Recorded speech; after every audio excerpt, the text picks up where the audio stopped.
मुंबईकरांनो, मतदानाला जाण्यापूर्वी हा इतिहास एकदा नक्की ऐकून जा.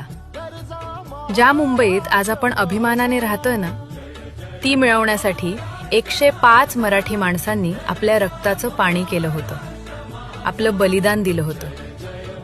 1950च्या दशकात आपली मुंबई आपल्यापासून हिरावून घेण्याचा डाव होता. पण तेव्हा आपला मराठी माणूस गप्प बसला नाही. तो पेटून उठला आणि सुरू झालं संयुक्त महाराष्ट्र आंदोलन. 105 हुतात्म्यांच्या छाताडावर गोळ्या झाडल्या गेल्या, पण त्यांनी मुंबई सोडली नाही. त्यांच्याच बलिदानामुळे आज आपण मुंबईला आपली राजधानी म्हणू शकतोय.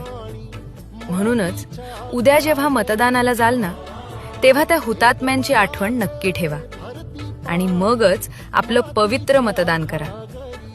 हा इतिहास प्रत्येक मुंबईकरापर्यंत पोहोचवा.